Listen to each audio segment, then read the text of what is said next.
Hello Internet, this is JF, and this is not the I Suck at ATS video series. This is a new one called Introduction to Programming in ATS. This is going to be these videos are going to be numbered, and they're going to correspond to different parts of the book.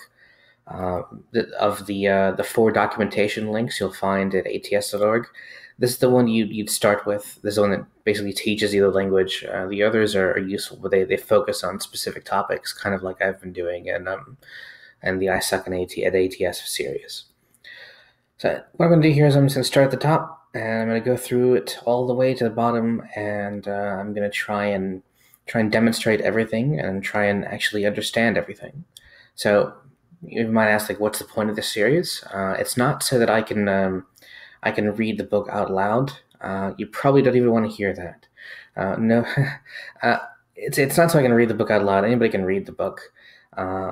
I don't think that's the problem. I don't think the barrier to anybody using ATS is that we haven't produced an audible version of it yet, this book. But it's mainly so that I can actually understand everything, because there are large segments of this that I don't get, or that I might have read or skimmed and I didn't get at the time. And there's also the idea is if you're going through it yourself and you get stuck, you're like, well, maybe this video where I go through the same thing will help you out. So I won't be reading everything out loud, but I will. I'll probably read some of it. We'll see. We'll see. We'll see how it works. I'll just start at the top and go through it. So this is Introduction to Programming in ATS. And all right. So what is ATS? It's statically typed. It's a statically typed programming language. Yeah, and it unifies implementation with formal specification. So, like, that I think is a little bit different from, like, if you'd say like what are alternatives to ATS? One of them that comes to mind is cock, and I say cock as in COK. And that's like purely a language for formally specifying stuff and then producing implementations from them. So you can like generate code from that. Yeah, ATS, it has two languages in it. So there are two sub-languages, one for specification and the other for implementation. So you have the statics and the dynamics, as it sort of talks about them later on. And there's also a theorem-proving subsystem. So if you have the statics and the dynamics, and you're creating all these constraints that connect everything together, you can also bring in theorems and proof functions, which are kind of ancillary. Like they're not necessary to the other parts of the language. But what that theorem proving does is it lets you verify that an implementation is actually doing, it actually matches its specification. I'd say it's more like if you duplicate the logic in the theorem proving subsystem, and then by the fact that they match, it means you've at least managed to make them match. So you'd have to like make the same error twice. And I think that's the limits of what a computer can do, unless it has like literally like futuristic AI in it. Okay. So, all right. So this is the author continuing. If I could associate only one word with ATS, I would choose the word precision. So probing an ATS is about being precise and being able to effectively enforce precision. So, and he's going to demonstrate this repeatedly. That's good. All right. So now he's saying, like, how can we be precise? So in the current day and age, software specification, which is used in a rather loose sense here, is often done in forms of varying degrees of formalism. So you have aids that help you design programs. You say, rather than sitting down and like throwing code together, let's use a modeling language or use a specification language. And then once you've got all the bugs worked out of the specification, then you can go and code it. I guess it's like the NASA model, maybe. And often the main purpose of software specification is to establish a mutual understanding among a team of developers. Everybody can look at the specification and they can code according to that. And as long as they do that correctly, the resulting parts of the program will work together. That makes sense? After the specification for a software system is done, either formally or informally, we need to implement the specification in a programming language. Okay, so yeah. Now that you've been super, super precise, let's go use C. Or I guess C is sort of canonically a bad language, but I mean, what, like RPG, or there are worse languages out there. C is not so bad, but it's definitely not. It definitely doesn't let you be precise about things. Like even like what is it like manlock? What's the return type of block? Oh, it's void star. Is that precise? No, that's why we have this return value section with three paragraphs to explain what it actually returns. Okay, where was I? So yeah, so after you have the specification, you get to a programming language. In general, it is exceedingly difficult to be reasonably certain whether an implementation actually meets the specification. Okay. If the implementation coheres well with the specification, initially, over time, it can diverge from it. So yeah, so even if you perfectly follow the spec, well, software changes. Is the specification going to change in concert with it? And also, if you do change the specification, like, oh, they want this now, okay, let's go update the specification. That can create bugs that you'd worked out before. Like you'd worked all the bugs out of it, but now you're making changes to it. Those changes can introduce compatibilities that you don't notice until later. All right, but that doesn't really help here. So the dreadful consequences of such divergence are all too familiar. The specification becomes less and less reliable for understanding the behavior of the software system, while the implementation gradually turns into its own specification. If you want to know how the program behaves or how it should behave, you can't look at this document anymore, you have to look at the code. For the developers, it becomes increasingly difficult and risky to maintain and extend the software system. For the users, it requires an increased amount of time and effort to learn to use the software system. Yeah. One of the reasons I'm interested in languages like ATS is because I've been handed maintainership of large programs that are terrifying to work with. Like it's just absolutely terrifying. And it's like, oh, I never think, oh, if only this were in Python. Like, no, they got the indentation fine. So if the indentation is good, so rewriting it in Python is going to make it any better. Or if only this were in Clojure. It's like, no, that would just allow them to be a lot more clever than they were, in fact, in this program. Like, at least I don't have to deal with that. At least I don't have to deal with like people being too clever. Instead, I have to deal with like code repetition and just being a massive sprawl of functions that are hard to understand. All right, so ATS was designed with some inspiration from Martin Luff's construction type theory. I have no idea what that is.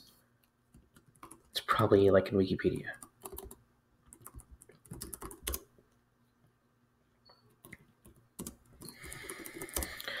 We're not going to go as far as looking up everything I don't understand. But does Wikipedia not even work anymore with like, look at this stuff. Imagine trying to understand this in a screen reader, huh? Okay.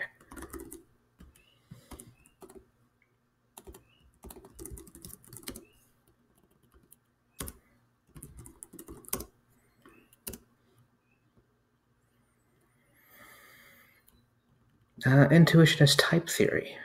Sounds like it might be it. Yeah, Martin Luff type theory.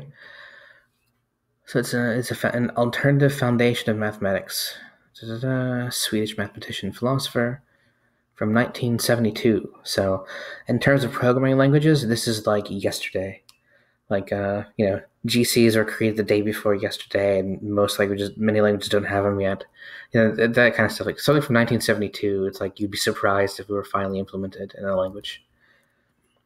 All right. This actually goes into it. You need an existence proof to contain a witness. So any proof of there exists a prime number greater than 1,000 must identify a number that is both prime and greater than 1,000. What? So in order to prove it, you have to just have the thing that you're trying to prove. Like, I want to prove that there's a window in that house. So let's go and find a window of the house. I'm sure it makes a lot more sense than that. Okay. But look at all this wonderful math. backslash display style backslash neg.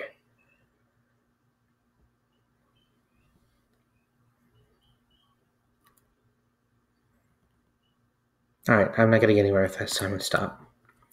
Anyway, Martin Loeff's constructive type theory was an inspiration, and it was developed for the purpose of establishing a foundation for mathematics. So, okay, so ATS is going to combine that specification, or specification inspired by that, and implementation to a SQL programming language. So again, ATS has multiple sublanguages, the statics and the dynamics and theorem proving. They all use them together, but they're not the same thing, and you'll see the edges in many places. So there's a static component, statics, and a dynamic component, dynamics, and ATS. Intuitively, the statics and dynamics are each for handling types and programs respectively. Okay, so statics it handles the types of your program, and the dynamics says what your program actually does. So let's look at a program. Okay, so this has basically no statics in it at all. That's not a good example of one. Guess.stats. Okay, so we have statics that say, we've got some ints here and it returns a void. So I assume the type is part of the statics. And the dynamics says, look, you're printing something and you're getting some input and you're handling the input. Okay. In particular, specification is done in the statics. So if you're making any kind of saying there's a relationship between types or you're setting up a constraint, that's all statics. And the other thing you might say is that the dynamics are what get compiled into a binary. So if I compile this program and run it, what I get is, it outputs a number, it takes some input. I don't see there's an int here, an int here, and there's actually not very much. I don't say very much, but you don't see the static parts in the program. Although, of course, it's handling ints and handling strings, but anyway. Some of them are indeed completely erased. Like if I were to say, let's add two numbers here. So let's say there's A and B, both ints, and A has to be less than B. Okay. The fact that A has to be less than B, you're not going to find that in a binary anywhere. That's just not stated. You might find a test somewhere and before I can call main in a game, I have to say that one is less than. Actually, I wouldn't have to. Even here, I wouldn't actually have to do that because it knows that these are what they are. This one here has the type of int1. This 100 here has the type of int100. So statically, it knows that these inputs are already satisfying that constraint, and it won't complain about it. All right, so specification is done in statics. Given a specification, how can we then effectively ensure that an implementation of the specification indeed implements according to the specification? Okay, so how can we ensure the implementation and the specification match each other? Well, it probably helps to put them in the same language. We request that the programmer who does the implementation also construct a proof in the theorem-proven subsystem to demonstrate it. So yeah, that's something I showed in the video, saying this is why you should use ATS with all that stuff about double entry bookkeeping. So the theorem proving it allows you to connect the specification and the implementation in a way that kind of holds together. All right, so this is a style of programming verification that puts the programmer at the center, and thus it's referred to as programmer-centric approach to program verification. Okay. I'm not sure what alternatives there are there. Even though I know of languages like Hawk and Idris and Isabella, I didn't actually use them for anything. And I haven't really looked much into them. But I assume they do this quite a bit differently. In fact, Idris, it doesn't have two sub-languages. It tries to do everything in one language. And it does that by having first-class types and weird stuff. Okay, so as a programming language, ATS is both syntax-rich and feature-rich. Yes, it has a lot of syntax. And there's a lot of features. It can support a variety of programming paradigms, including functional programming, imperative programming, object-oriented programming, yeah, sort of, concurrent programming, okay, modular programming, yeah, we can definitely do that. I don't think I've demonstrated that, but you can do that. However, the core of ATS, which is based on a call-by-value functional language, is surprisingly simple. And this is where the journey to programming the journey of programming in ATS starts with this very simple functional core. Yeah, this is probably what the first parts of the book will be about. It won't be until like part 3 that we'll get into the weird stuff. In this book, it'll be demonstrated. Yeah, he's gonna do. There are lots of examples in this book. That's very true. And he's gonna focus on programming practice instead of theory. So yeah, it mentions things like types and sorts, but it doesn't like say okay. It doesn't break out the sequent calculus and tell you. It doesn't use the symbols for all and the existential and universal quantification. Doesn't break that out or anything like that. If you're primarily interested in type theoretical foundation of ATS, then this isn't the place to be. All right. So if you're watching this video to learn about type theory, you're incredibly in the wrong place. I'm not even reading the right book, and if it were about type theory, it wouldn't be a good. I wouldn't be a good person to do it. Okay. So if you can implement, then you are a good programmer. Thank you. In order to be a better programmer, you should also be able to explain what you implement. If you can guarantee what is implemented matches what is specified, then you are surely the best programmer. Excellent. Hopefully, learning ATS will put you on a wonderful journey. All right. So, if you can make stuff, you're good. But if you want to be the peak, if you want to reach the peak of programming, then you should also be able to explain what you did and make your implementation match your explanation. Well, it certainly helped to have a language for explaining and specifying being the same thing, be in the same language. Because you could just do both of them at the same time, potentially. All right. Yeah, we're going to continue from there, even though this is probably already a long video. We haven't actually done anything yet, so let's continue. So, preparation for starting. It's likely you want to write programs in the program. Yeah, you probably want to do like hello world. So he's going to give us hello world. All right. Stop that. I don't know why my screen is messed up like that. Look at the bottom line. Why is it like that? It's probably W3M. It's probably this right there. That symbol right there is messing it up. Anyway. So,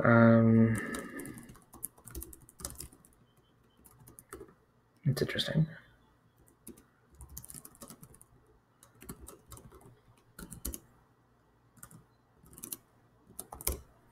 That's hello world. So your printing, as in printing returns a value, actually returns nothing. And instead of matching against nothing, you're just going to match. You can say, I don't care what it returns. And then you have just an empty implementation of main. All right. So the keyword val instantates a binding between the variable, the underscore. Yeah. So the variable named underscore and the function called print. So we're taking print and we're saying it has the name of underscore. However, this is a special binding, and you can't actually refer to it afterwards. You can't say, okay, print the underscore now that I did it. You can't do this. Oh. Okay. Now what I want to do is I want to print the underscore. I want to print out what print returned. Yeah, apparently it's an internal error. It's that confused about trying to do that. So don't do that. Its sole purpose of this binding is for the call. It's for the side effect. So we want to execute something. All right. The function main0 is a slight variant of another function named main. Basically, it's main.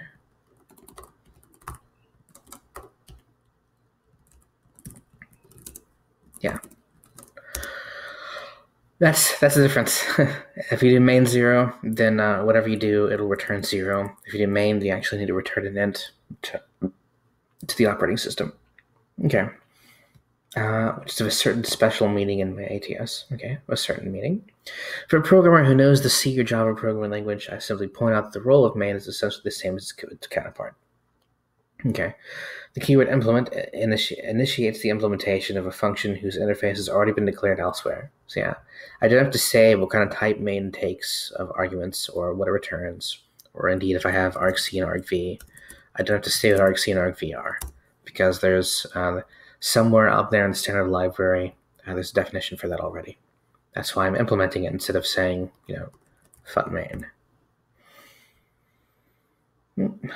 Following is the declared interface for main 0 in ATS. Fun main 0 void, which indicates that the main 0 is a null array function, doesn't take any parameters, and returns no value, or it returns the void value, which is no value. And the double slash symbol is a comment.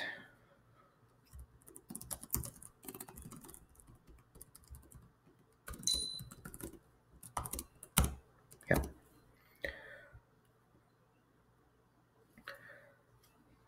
It explains how to compile this. Using ATS or CC, I'm actually using the version 2 of the language.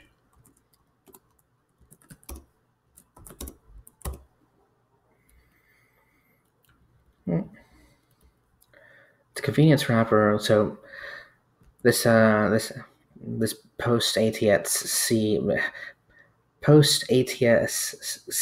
compiler. Why is it CC instead of just one C? Anyway, this compiler command, it's basically a wrapper around atsopt, and atsopt or patsopt in this case. So let's see patcs. This compiler command. Yeah, and all these flags, you can make it verbose to say what command it's doing. You can define the arguments for it. You can tell it where to find libraries and so on. And you can also use patsopt, which has its own flags. And this can, yeah. So this is actually the main thing. So this is what it does constraint checking, and you can, if you want to skip constraint checking, you can do it here. You can also output JSON, which is I've looked at that. You probably don't want to look at that. There are tools that ingest some of this stuff and do things with it. All right. The file name DATS. So stick with DATS as ATS. This command recognizes file name extensions. All right. It's giving a template. If you want to create a single line program, you can just have a dummy main, and then you can have like various commands within it, like this print. And then you want to have these two includes. I never actually have this first defined because I never use it. It just creates a bunch of variables you can include in other CPU processor type instructions. Even though this isn't CPP, this is part of the language. And it's part of ATS that understands this. But you can include variables. Like instead of saying share /atspre, you have like ATS home /share /atspre and so on. And defines all that. But it's a very short include. And then again, this is share. It's common to programs. It's not specific to your program. It's not part of your program. ATS, the name of the language. For prelude, like you're loading like a standard library or a prelude or a pervasive, something that's always there. And then you're statically loading it. And then the hat says that you're not just statically loading one thing. You're loading this file that has a ton of extra stuff in it. It loads a bunch of files for you. And it's a header. So it's a header for ATS, hats. Okay. Yep, and he talks about include. And then now a Makefile template. So let's look through this. This defines where to find it assumes this is part of your environment. In fact, I have one. Yeah. That's where you can find the libraries. I don't have them installed in like user local lib or anything like that. All right, so ats home queue defines that. This is your compiler, and this is the main thing that the compiler wraps around. In case you want to use that to like skip some things. Some flags, cleanal. Yeah, it's got a bunch of stuff. So clean by default, remove any kind of Emacs, like backups, delete any generated object files and generated C files. So this question mark, I usually just use SD because like RMFE. So that'll remove all of the underbar DATS files, underbar SATS files that end in either C for generated C code or object code. You can also aft, yeah, clean aft. Instead of like having a clean phase, you can just have pat-c clean up after itself and delete that stuff as soon as it's done with it. All right. So the core of ATS, as said earlier, it's a call-by-value functional programming language, similar to ML. As for functional programming, there's really no precise definition. People call Common Lisp a functional programming language, and they also call ML a functional programming language, and they also call Haskell a functional programming language, and Mercury is a logic programming language. For me personally, it's like ML is the definition of a functional programming language, and everything else is ML-like. Like saying like a first-person shooter is like a Doom-like. I think those are all similar to ML. Like you said, like what's interesting about Haskell, I would point out the ML elements of it and say those are the functional programming parts. But people disagree. People are very wrong out there about this, and because there's so many people who are so wrong, we don't have a precise definition of functional programming. Okay, the most important aspect of functional programming, as here, is binding, and which relates names to expressions. Okay. So you have expressions, and you want to bind them to something. Notice it doesn't say like it relates names to the values of the results of expressions. It's just this is the name of an expression. I feel like the language doesn't quite encapsulate that though. It seems like there's definitely no. This expression is evaluated, and you get a result, and the result is what you bind a name to, since it's a strict language rather than a lazy language. Anyway. Its grammar is probably more complex than most existing programming languages. In ATS, there's a large variety of forms of expressions. So let's go over all of these. Once again. So we have integer arithmetic. There's one. -2 equals -2. -2 equals -1 equals 0 minus 1. It doesn't like that. Oh, it's not taking that as a negative. Define -2. I think it's like this. 0 minus 2. And if I say -2 here, I need -1 as well.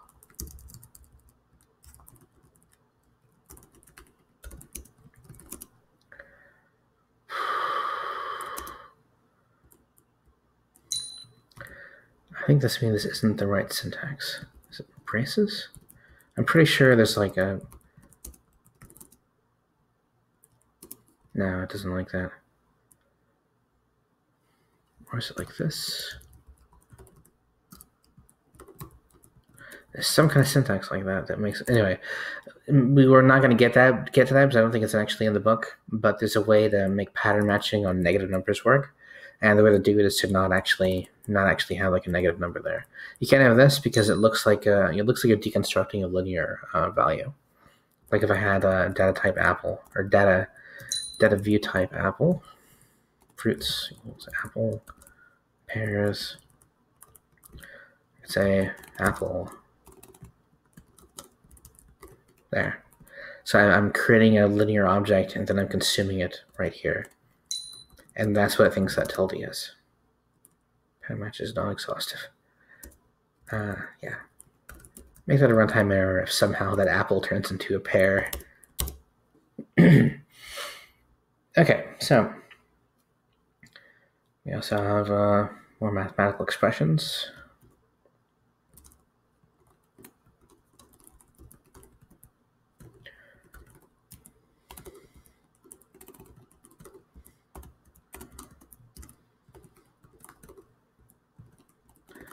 We're not binding much yet. We're mostly using like pattern matching for verification. What?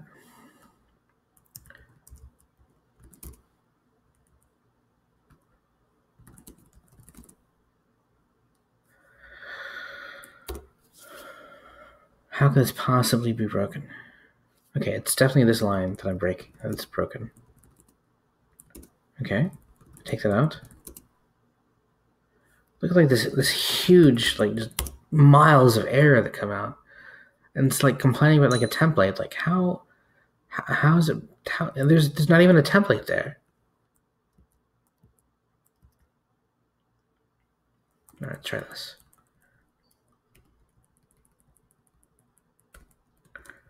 Where?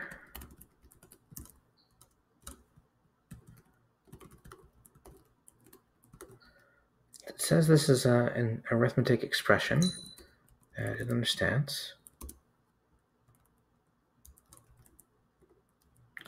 We're gonna break this up. We're gonna solve this. This is the point of the book. We're solving everything. We're going through the entire book, and we're doing everything it has in it. Say val x equals dummy.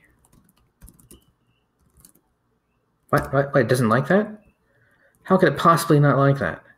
Oh, that's the problem. There are templates here. This println is a macro that breaks up the templates. I forgot. Like it just told us. The book just told us how to do this. Share. ATS prelude. Starload.hats. That's the problem. So yeah, this is actually fine all along. And the fact that it was fine all along means it was reasonable for me to be confused by why it was breaking, because it was actually fine. Okay. The negative sign is represented by the tilde symbol in ATS. It's not -1. There's also support for example, let's say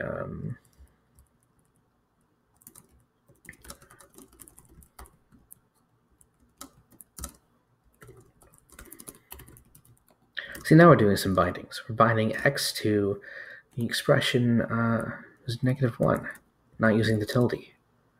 Now it's confused. Operator fixity cannot be resolved. It's like there's this operator right here. It's confused. Like where it should be a binary operator, but I'm only giving it one argument. So that works. You can do 0 - 1, or you can do tilde -1. All right. That's a floating point constants.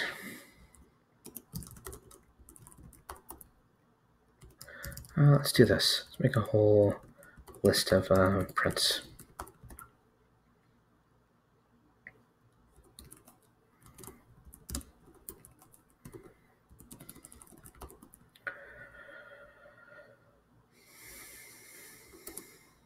What's it? 1, 2, 3, 3, 1, 4, 1, 6.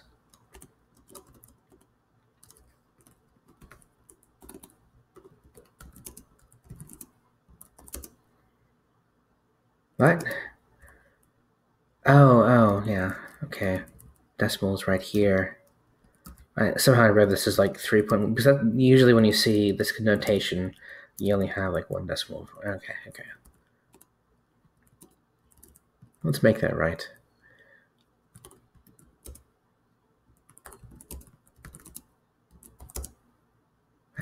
What?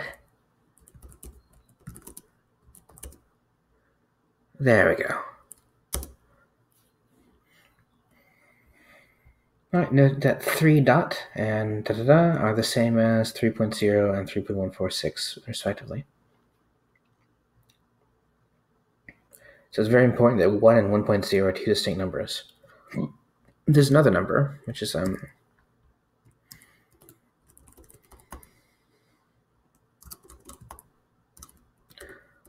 let's do this, x and y, and find them out here.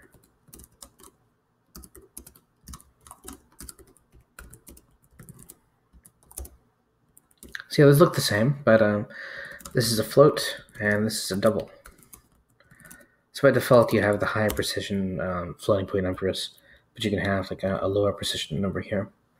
All right, so oh, it says the former is an integer, so that one is an integer, while the latter is a floating point number of double precision, a double. There are also Boolean constants, true and false, and these are. It's not like data type bool equals true or false, because if that were the case, then if you said like val true equals some Boolean expression, this would just be a variable binding. So that's not that you'd have to have parentheses to distinguish it from that. Those are in fact constants. We can form Boolean expressions with one. So let's do that. Not true equals that's greater than equals 0. Yeah, I can statically determine that that's true.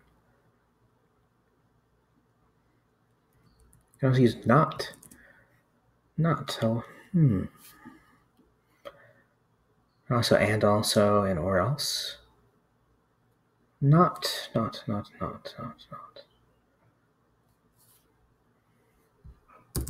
Let me try something real quick. Now I'll show it off later.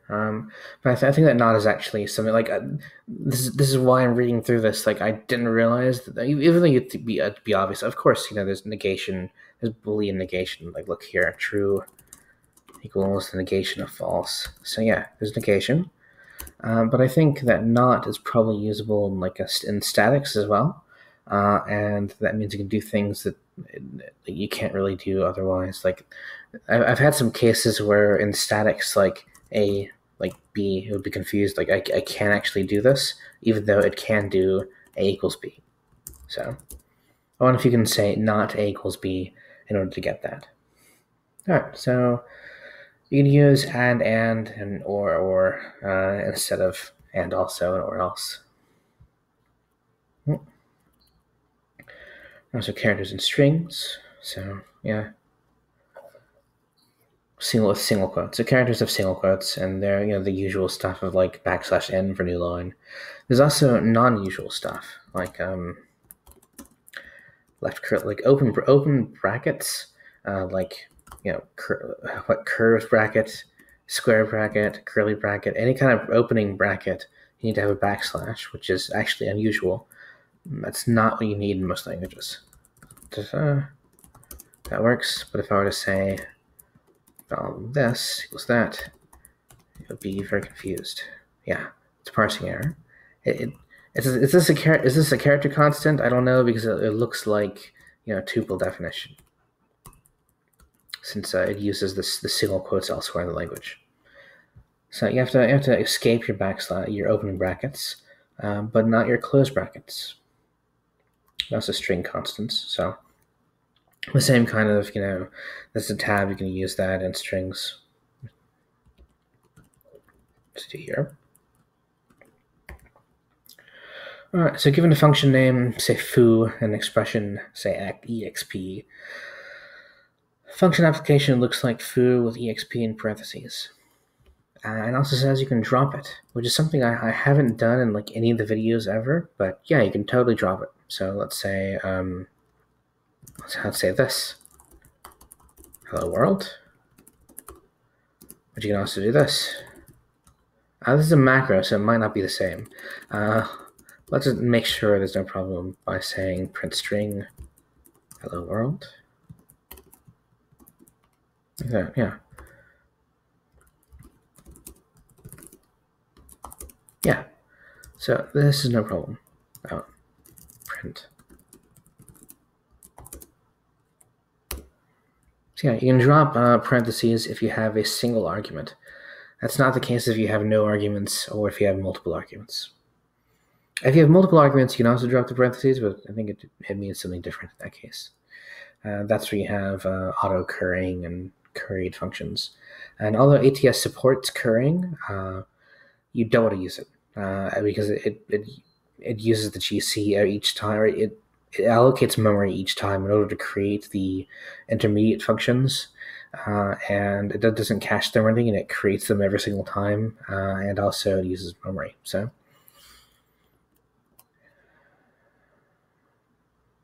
okay, so for instance, print with the string hello as function application. You can also write that without the parentheses. If it's null array, then you have to say foo with the parentheses. So if foo is a binary function taking 2 arguments, then you can write it foo with the 2 arguments. Yeah, okay. It doesn't say anything about infix status for foo, but let's look at this.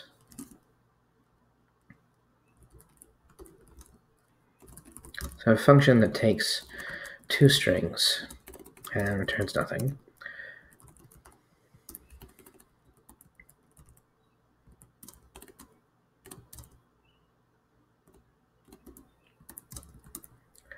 I have like a little bit of weird output here.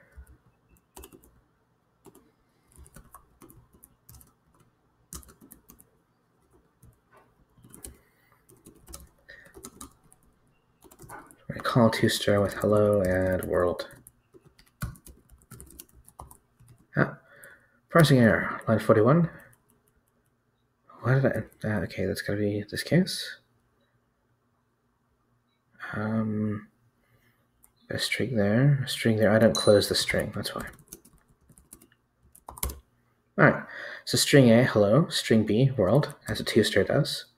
Now let's define, actually, let's do this locally. Hello plus plus world, where define plus plus toStr.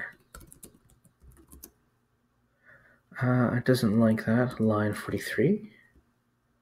Let's say just plus.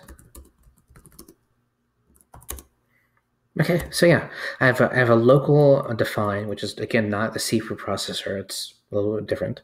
What I'm saying, plus is actually this binary function, and since it knows how to handle pluses in the language already, it already knows that they're operators. I can use this for like an arbitrary function that it takes two arguments. So that's a little bit weird. That comes up with like if you want to be neat with like list operations, because this is also part of the language, and that's what cons looks like in similar languages. Okay. All right, so we can write plus 1, 2. So yeah, we can't write plus and within parentheses 1, 2 as function application, because the language says plus that's an infix operator. We've got to treat it specially. But you can write op plus. Okay. Op plus 1 and 2. Let's say that's 3. Let's say that we can statically determine that. Yeah. So that's fine. Doesn't complain about that. Op plus 1 and 2. Where op is a keyword that uses, it turns operators into normal functions you can use.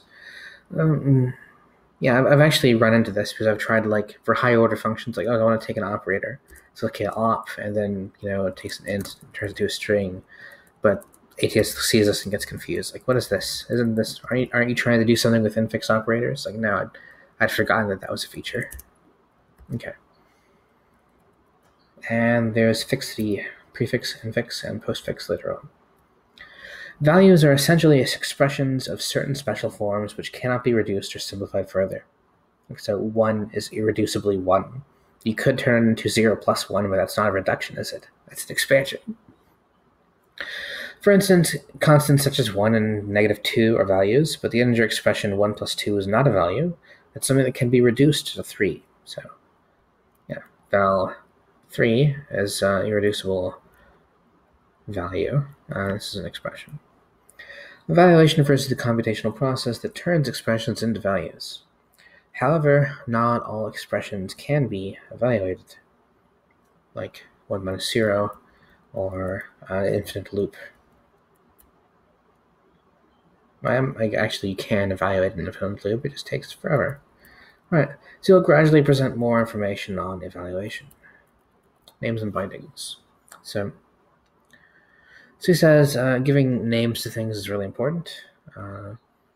And names, okay, the mechanism to bind names, are names expressions, or is the mechanism an expression?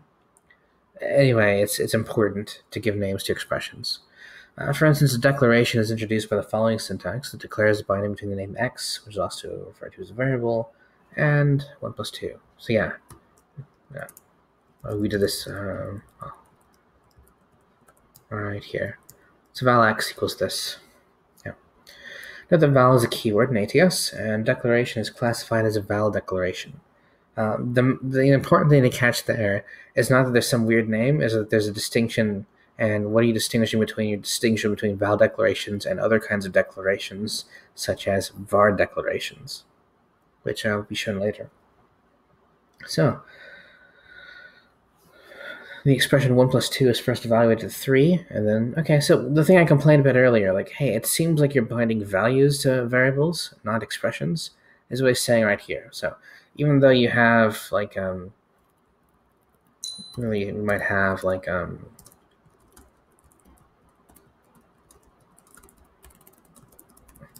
don't want to pollute the namespace too much. So you have val x, and you have 1 plus 2.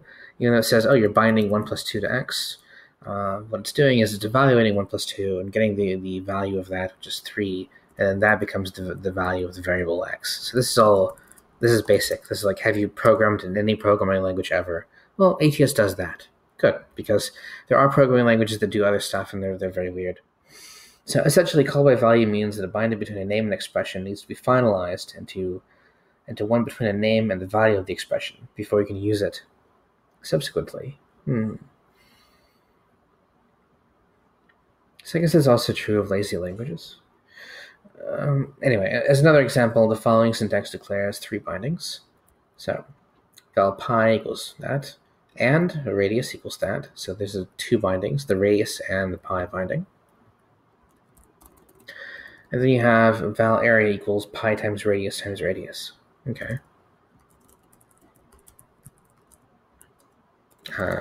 Area equals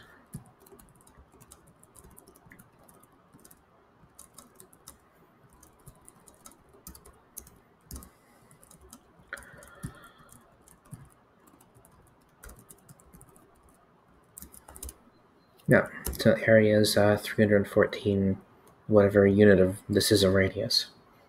So my question is, why would you have this and here? Why not just say radius, like val radius? I think in this example, it doesn't actually change anything, but it might be that this is a simultaneous definition. So if that were the case, how would we tell that? Well, for one thing, you shouldn't be able to do this. And area equals pi times radius times radius. If these are simultaneous definitions, then pi and radius aren't available. Yeah, dynamic identifier pi and radius cannot be identified. It doesn't know what you're talking about. So that's why you have a simultaneous binding of pi and radius, and then separately a binding of area. Okay. Now there's unspecified and ATS as to which of the 2 bindings is finalized ahead of the other at runtime. So if you had side effects like val x equals println high and val y equals println there, then it's undefined which of those actually happens first. P6. Oh, you need to repeat yourself with val. It's still a val declaration. So in this case, it's high and then there, but it could be different. All right, is guaranteed that the 3rd binding is finalized if the first 2 are done. All right, so no matter which of those happens first, this period is coming after they're both printed out.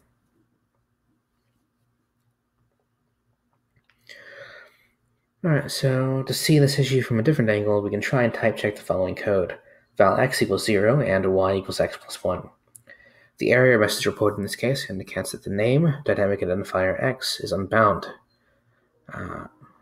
Where is it? Dynamic identifier pi is unrecognized. It says unrecognized, not unbound. That's a totally different error. Now I'm completely confused. Scopes for bindings. Okay, this is important because scopes. There's a lot of stuff that you can put into scope in ATS. You can put an include in scope. You can put a template implementation in a scope, and it's limited there. That's a little bit unusual, I feel. So, like, and normally, if you look like at a language where you import a bunch of stuff, like Java or Python, where they have or Perl, or any language where you have like import this module, import that module, import these things from this module. You don't have a lot of import this module just for this one expression. But that's something you can do in ATS. So each binding is given a fixed scope in which the binding is considered legal or effective. The scope of a top-level binding in a file starts from the point where the binding is introduced until the very end of the file. So this toaster, I guess it's sort of a binding. Actually, it's not. It's not. No, it is. It is. Because I'd have to have like I have to have a declaration before it, like sort of like an extern toaster. If I wanted to use toaster before this definition. So yeah. So from this point on.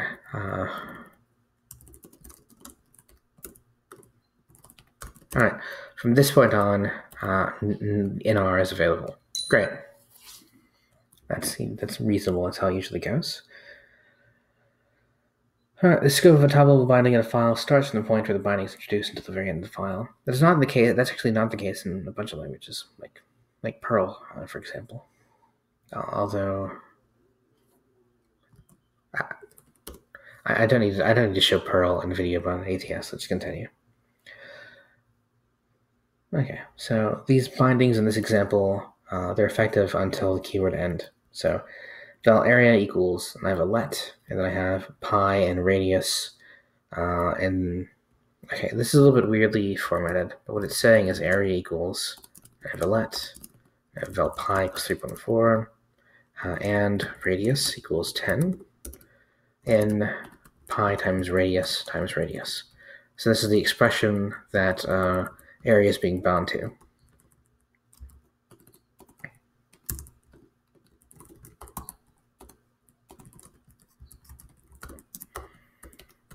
And this expression is being thrown away. Its value is thrown away.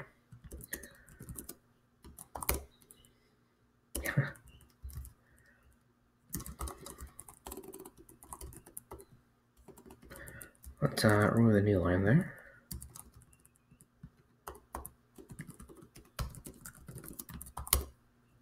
There you go. But if I were to say pi here, that would be an error. The pi stops at the end. Okay, so these are local bindings, and when you have local bindings, then the names of the bindings are local names. And you also could have written it using where, which I've done throughout, so you know what that is. The keyword where appearing immediately after an expression introduces bindings that are solely effective for evaluating names contained in the expression. Note that expressions formed using the keywords let and where are often referred to as let expressions and where expressions. Okay. The former can always be translated to let. Yeah, they're the same thing. You can do it however you want. And the author is like, yeah, do whatever you want. It's to your taste. And you can also do local. So instead of saying like let, you can say local, and then val pi equals 3.4, and then print out that.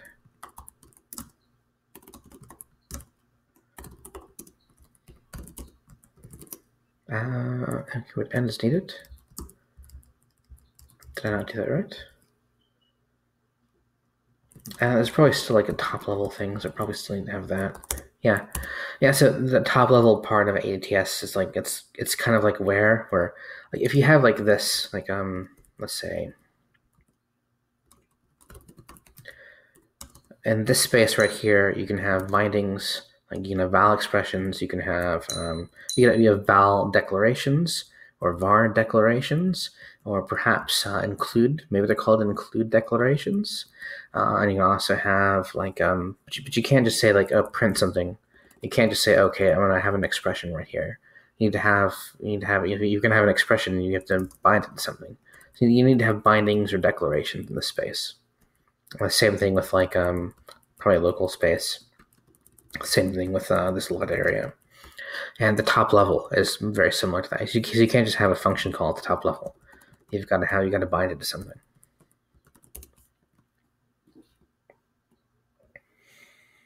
All right, environments for evaluation.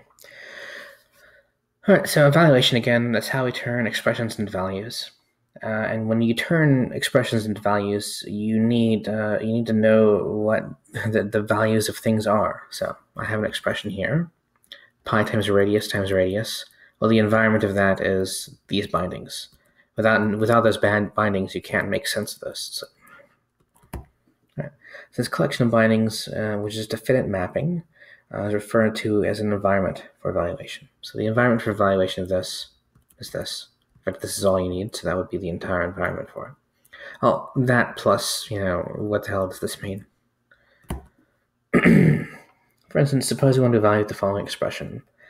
Pi equals 3.4, and radius 2 equals 10, and pi times radius 2.